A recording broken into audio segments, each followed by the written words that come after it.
Hello there, it's Dennis Reed again, the Director of Silver Voices, the campaigning organisation for older people.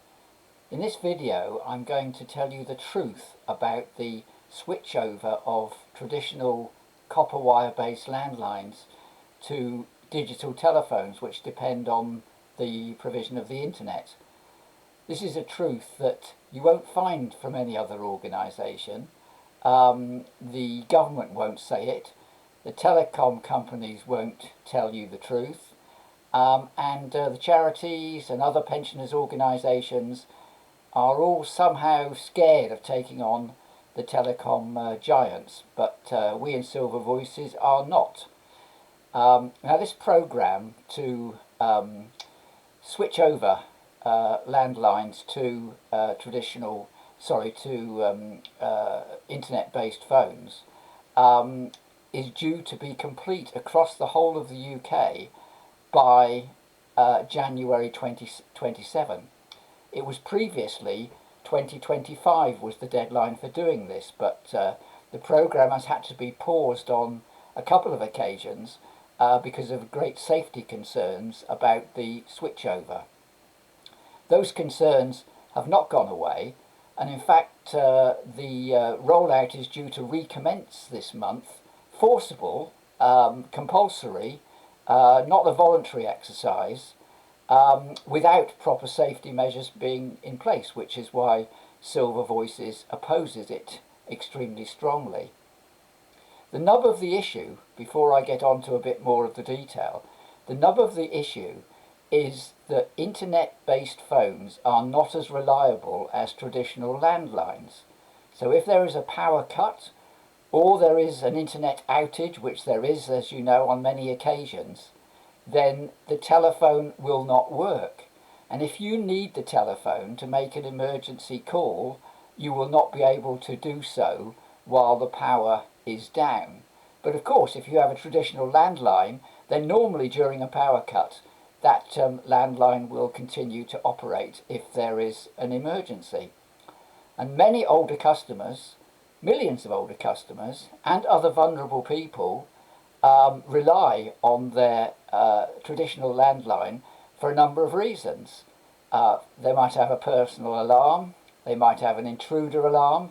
Neither of these are guaranteed to work with the new internet-based phones, or they may just need the security of a landline to call relatives if there is an issue such as a fall or a stroke or a heart attack when they need to make an emergency call. Now the telecom companies simply say, well, if the power goes down you can use your mobile phone. Well, of course that is not the solution. Firstly, because a lot of older people don't have mobile phones, and if they do, they may not easily be able to get a mobile signal to make any call in the first place. There's large areas of the country which have unreliable mobile phones. Sometimes, like in my own house, if you want to get a good mobile signal, you have to go upstairs in order to get it. And it's not much good if you have a fall downstairs. You can't suddenly shin up the stairs to get your mobile phone. And of course, many older people do have extensions upstairs and downstairs so that they are secure in that situation. The previous government paused the rollout of traditional digital phones because there'd been a couple of tragic incidents where people who relied on personal alarms were harmed because they'd been switched over to digital phones. And the new government came in and said, oh, we're going to have another look at this. But what they've now done is they've given the green light to the telecom companies to proceed with the programme, the rollout programme, without enhanced safety measures in place. In fact, in a lot of ways, the new safety issues are worse than before the pause. And I'll give you a couple of examples of this. Firstly, telecom companies were giving assurances that all older people, say over 70, and all vulnerable customers would be contacted before the switchover to make sure they were safe when the switchover occurred. That has now been dropped. That condition has now been dropped, and there won't be an automatic contact with vulnerable customers before the switchover takes place. Indeed, you'll be lucky to get a letter even saying that the switchover is going to happen. The second point is that they are now relying, the telecom companies, on self-identification of vulnerable customers. So in other words, the customer themselves has to contact the telecom company and say, I rely on my on my landline, please send somebody round to assure me about my personal safety. Now that's not much good if you're confused, you might have mild dementia, you may be ill in bed, or you may even be in hospital when that letter comes round.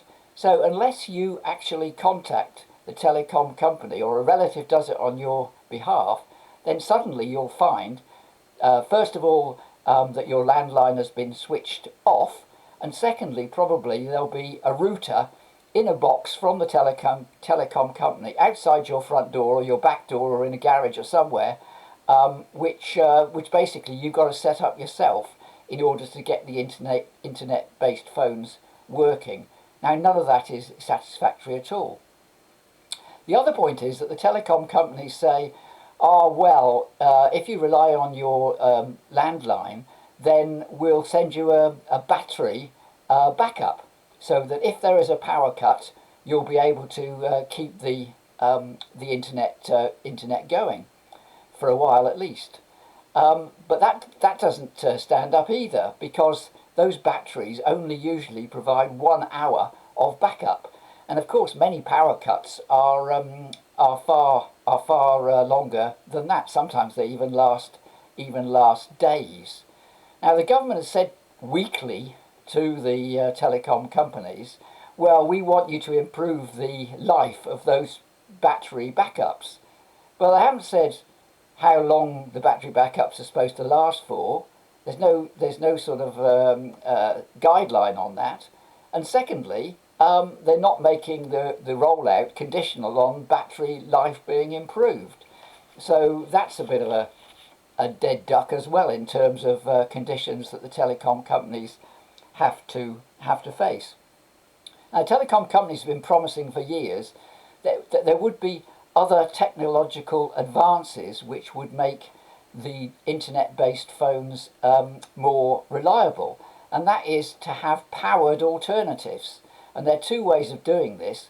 One is to have mini exchanges, so that the power is kept on for the internet-based phones. And the second one is a more short-term one, but it's to convert the signals, the digital signals at exchange level, into analog, so that existing equipment, existing landlines can be used at least for the next few years. Now, neither of those have been properly developed, and the government is not making it a condition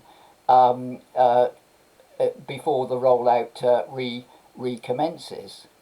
Now, telecom companies will also argue, feebly in my view, that they have to do this. It's nothing to do with profit, it's nothing to do with commercial reasons, but they have to do this because the existing copper wire system is breaking down and it's more difficult to maintain. Now, they said, when they had the 2025 deadline, they said, unless we have a 2025 deadline for this switchover, the traditional system will start breaking down. It hasn't, and they've extended it until 2027. And it still won't break down in 2027 either, because they could keep this going if they really wanted to for at least another 5 years, during which time, of course, they would be able to develop probably better safety mechanisms than they've got at the moment. And they're actually doing their best to make sure this system breaks down by not maintaining it properly, and also closing down hundreds of exchanges, which makes it more difficult to maintain the current system, and they are just doing this for naked commercial reasons, and the government is going along with it because it's a bit scared of the telecom giants. So my advice and our advice to people, firstly, is if you are in receipt of a letter from your telecom provider which says you're going to be switched over in the near future, first of all, contact them in writing and contact them by phone to say you rely on your traditional landline for personal safety reasons. You are not giving your permission for the transfer, the switchover to take place, and you want an engineer to come round to your house and give you assurances with updated security equipment, etc., if necessary, to give you your assurances that if you need to make an emergency call, you will be able to make it. So put them on the spot, make them come round and explain everything to you, and if you're not satisfied, then refuse to have it transferred over voluntarily. And if that happens throughout the country, then it's going to bring this whole switch over to a halt until we get better safety measures. Also, do sign our petition, which is opposing the forced transfer of traditional landlines.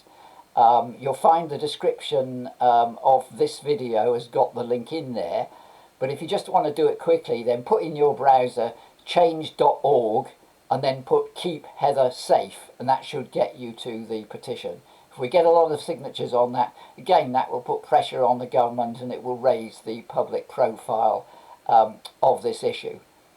Finally, be very careful if you're agreeing a new contract with your telecom provider, because they're being very sneaky about this. You'll sign a new contract and say, oh yeah, that all sounds fine, the price sounds fine, etc. And you'll find that you've actually agreed a condition that your traditional landline is switched to a digital alternative. So be very, very careful about that situation. I hope that's helped to clarify the situation as far as this program is concerned. There are still 6 or 7 million traditional landlines which need to be switched over by January 2027. So if this program has not already come to your particular local area, it will do soon, because they'll really be pushing the boat out on this. And that's why it's essential that the opposition to this program, which is riddled with safety problems, is reviewed. And I think the government needs to step back in, stop kowtowing to the commercial interests of the big telecom companies, and hold them to account for what's happening. Because if somebody is switched over against their will, against their expressed wishes down in writing, and then an accident occurs, then they are going to be responsible for giving the green light to the telecom companies to go through this process. So yes, be very careful about the way you respond if you do get a letter, and support our campaign by signing the petition. Thank you very much.